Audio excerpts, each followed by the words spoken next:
Hello everyone, this is CS Arthak Jain and this is a podcast on how to write your answers in the paper of audit. Relevant for all CA students, in fact relevant for writing any theory paper.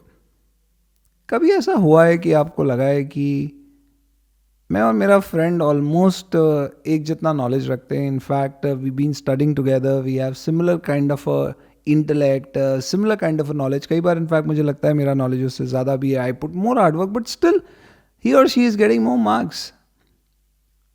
Y? Primarily because of his or her presentation skills. The way they are presenting their answer, the way they are showcasing their answer is possibly different from the way you are doing it, and that's the reason they are fetching more marks, not because of the content shortage. तो मैं कैसे अपने given content से अभी immediately in these particular exams itself क्या ऐसे tricks use कर सकता हूँ जिससे I can substantially improve my marks?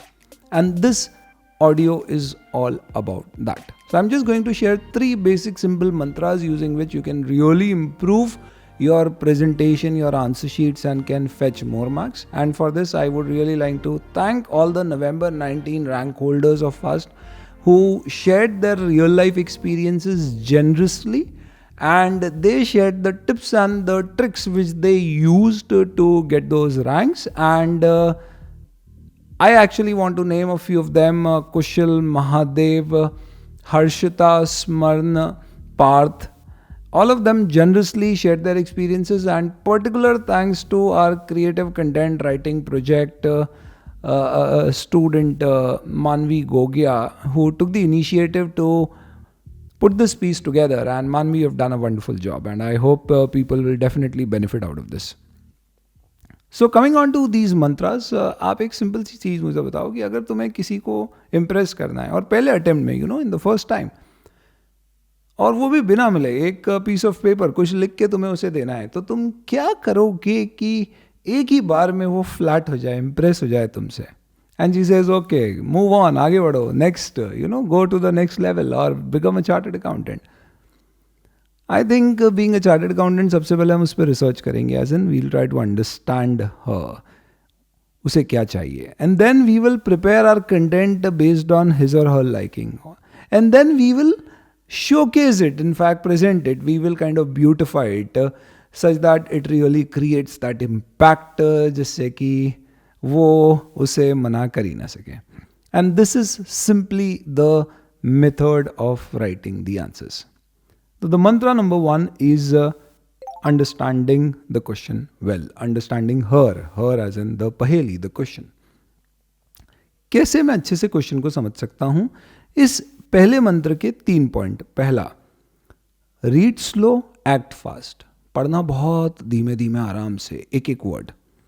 कई बार ऐसा होता है हम क्वेश्चन जल्दी जल्दी में पढ़ लेते हैं, और जल्दी पढ़ने में हमारे दिमाग के प्री कंसीव्ड नोशंस होते हैं जो डिफाइन कर देते हैं आंसर क्या होना है. जैसे कि आपने क्वेश्चन पढ़ा, उसमें कहीं की ऑडिट मैटर लिखा हुआ है, आपको मान लिया आपने कि यार ये क्वेश्चन ऐसे 701 की ऑडिट मैटर का, और यस ये तो मैं पढ़ के आया हूँ, मुझे तो आता है. जबकि क्वेश्चन में लिखा था कि you have been discussing with those charge with governance on key audit matters, so as an auditor illustrate what matters with you discuss with TCWG. अब वो क्वेश्चन आपको सिर्फ कंफ्यूज करने के लिए कि ऑडिट मैटर लिख रहा है, केस बनाने के लिए एक्चुअल में पूछ रहा है टीसीडब्ल्यूजी से क्या मैटर डिस्कस करेंगे, जिसमें आपको plan, scope and timing, responsibility of auditor, difficulties face during audit, ये सारे मैटर्स लिखने, significant findings of the auditor, independence, ये मुद्दे आएंगे. वो सिर्फ 4 जो पॉइंट्स हम पढ़ा करते हैं. आप एक बार क्वेश्चन पढ़ते हैं, उसमें आपने कहीं एक्सपर्ट शब्द पढ़ लिया, आपको लगा कि ओ ये तो ऐसे 620 का क्वेश्चन है, बट आप ध्यान से पढ़ेंगे तो मालूम पड़ेगा कि management has used an expert and auditor wants to decide how to use this. A common mistake which the student do, please understand this is a question of SA 500 management expert and not 620 which is auditor's expert. So my first tip in understanding the question well is you need to read it very slowly, and इसके लिए I will give you a trick which is do not have preconceived notions. सोच के मत पढ़ो कि ये keyword मेरे पढ़ा हुआ है, ये आ गया तो इसका मतलब ये आंसर, यही कीवर्ड इस पूरे क्वेश्चन का सार है. सेकेंड, क्वेश्चन पढ़ते समय उसकी रिक्वायरमेंट अच्छे से समझिए, जो आखिरी की 2-3 लाइनों में नॉर्मली आपको मिल जाएगी. तो अगर कभी क्वेश्चन आखिरी में कहता है answer in light of chartered accountant act, समझ जाओ ये कोड ऑफ एथिक्स का क्वेश्चन है. सिंपल.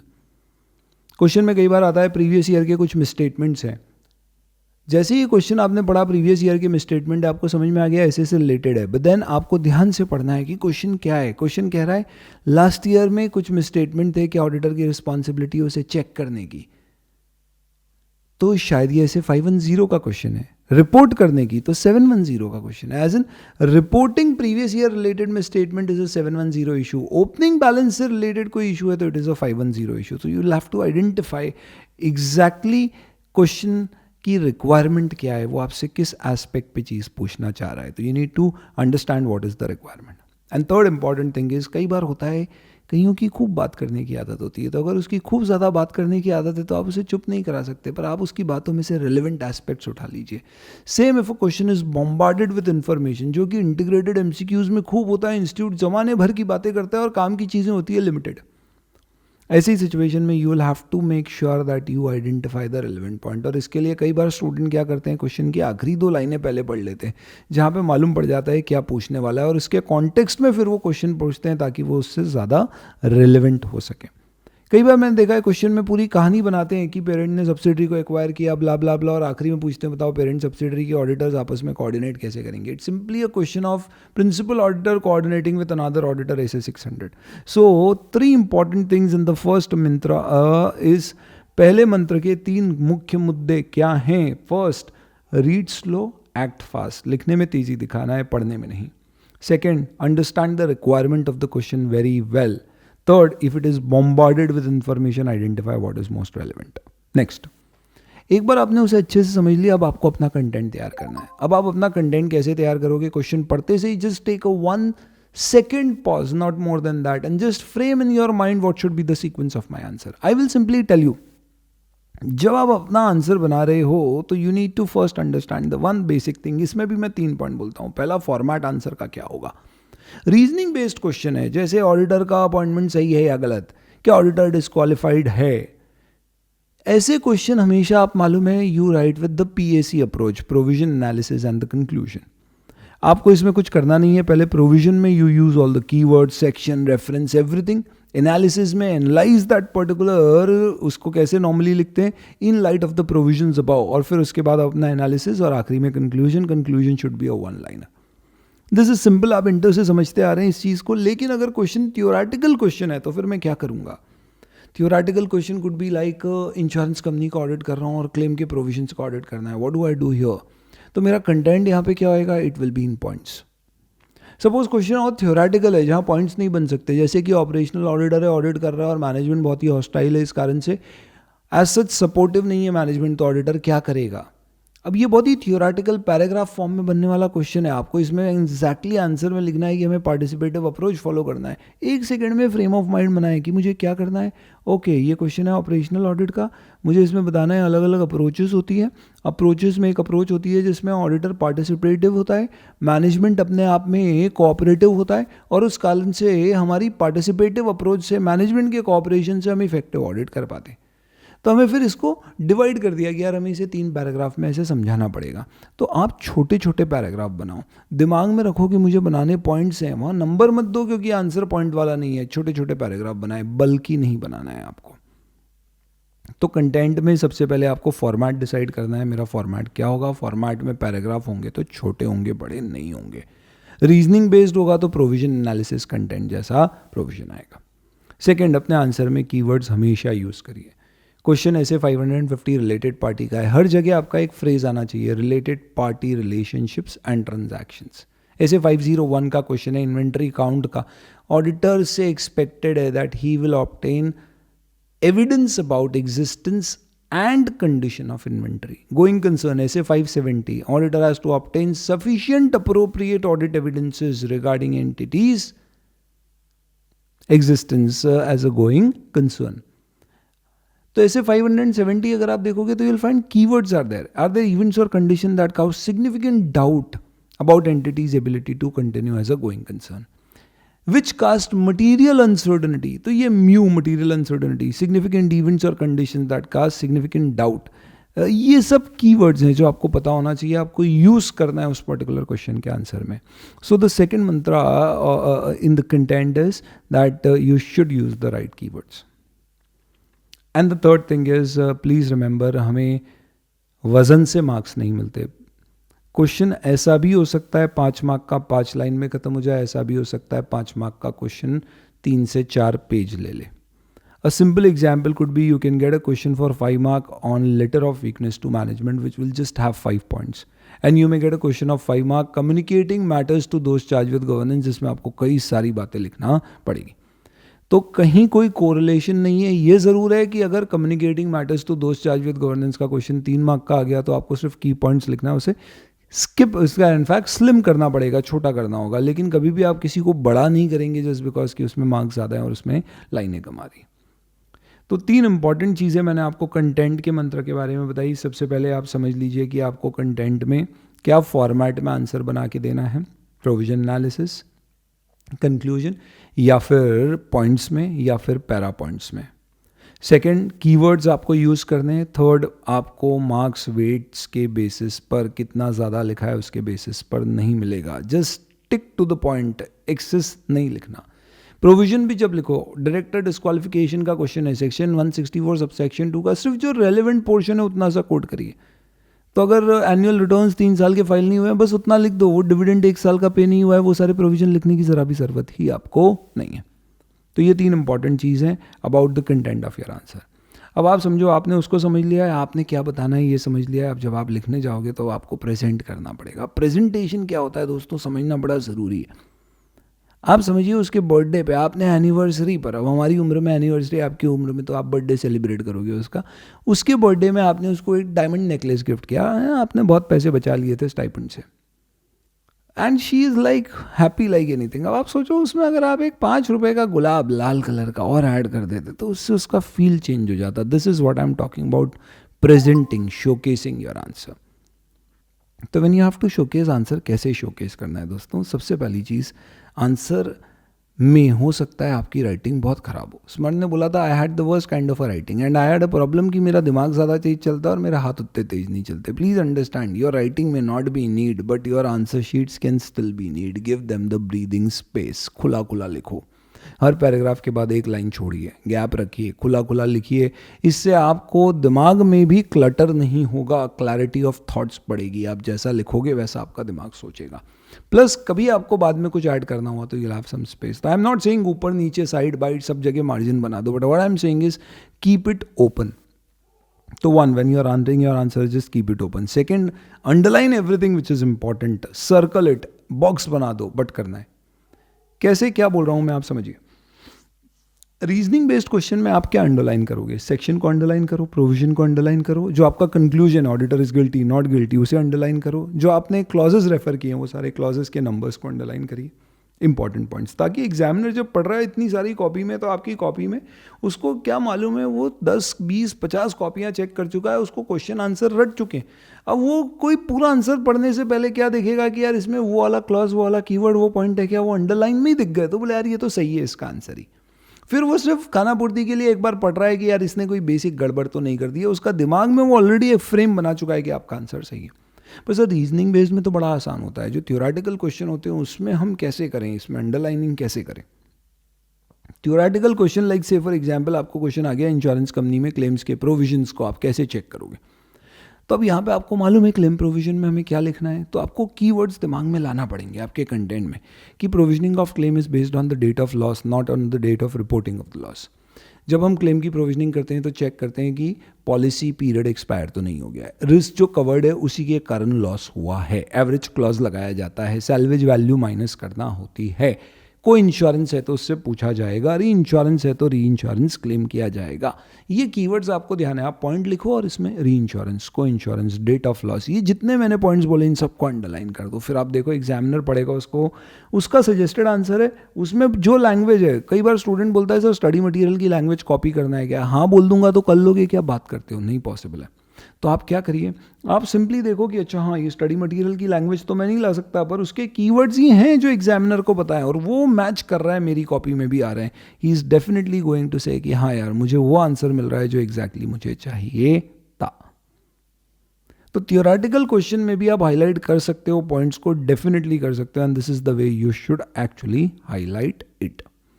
तो first thing is what you do is, जब आप प्रेजेंट कर रहे हो अपने आंसर को, इंपॉर्टेंट पॉइंट हाईलाइट करो, ओपन स्पेसेस रखिए, यानी खुला खुला रखिए, आपका पेपर नीट लिखेगा। राइटिंग नीट होना ज़रूरी नहीं है, कोई ग्रामर वगैरह कुछ चेक नहीं करता है। और एक आखिरी बात, स्टूडेंट पूछते हैं सर क्या एग्जाम्पल्स देना चाहिए? मुझे नहीं लगता एग्जाम्पल के अलग से मार्क्स होते हैं अनलेस एंड अनटिल क्वेश्चन में पूछा गया हो। बट आपको लगता है कहीं एक्सप्लेन करने के लिए एग्जाम्पल देना है तो आप दे सकते हैं। जैसे क्वेश्चन आ गया, inconsistent audit evidences, how will you deal with. अब देखो, सबसे पहले इनकंसिस्टेंट ऑडिट एविडेंस में ऑडिटर को डील कैसे करना है, तो आप बोलोगे कि ऐसे 500 कहता है इनकंसिस्टेंट ऑडिट एविडेंस मिलते हैं, तो ऑडिटर उसको इवैल्यूएट करता है और फर्दर ऑडिट प्रोसीजर्स और इम्पैक्ट ऑन ऑडिट लगा के समझता है कि वो कैसे इनकंसिस्टेंसी को रिजॉल्व कर सकता है। यहाँ पे फिर आप एग्जाम्पल ले सकते हो कि लाइक एक्सटर्नल कन्फर्मेशन से डेटर ने बैलेंस कंफर्म नहीं किया है, हमारी बुक्स में कोई और बैलेंस आ रहा है, तो ये इनकंसिस्टेंसी है। मैनेजमेंट कह रहा है ये सही है, डेटर कह रहा है नहीं है, तो ये इनकंसिस्टेंसी है। तो इसके लिए ऑडिटर रिकंसिलिएशन प्रोसीजर्स लगाएगा, देखेगा उसके कारण तो कहीं मिसमैच नहीं है। ये एक अच्छा एग्जाम्पल हो सकता है। बट आप ऐसे एग्जाम्पल मत ले लेना जो कि अपने आप में बहुत ही कैजुअल टाइप के हैं, कि एक आर्टिकल को मैनेजमेंट ने बोला कि भैया सब हमने स्टॉक वेरीफाई किया है, दूसरे लड़के को बोला नहीं किया है, तो ये इनकंसिस्टेंसी हो गई है। ऐसे नहीं बनाना, प्रोफेशनल लगना चाहिए। बट वो भी सिर्फ अगर आपको लगता है, इट प्लीज अंडरस्टैंड, जैसे हम बोलते हैं ना, management representation can not be only audit evidence, similarly example can not be the only answer, it can only be to support corroborate your answer, it can not be the basis of giving the answers. तो example का सिर्फ उतना ही use है।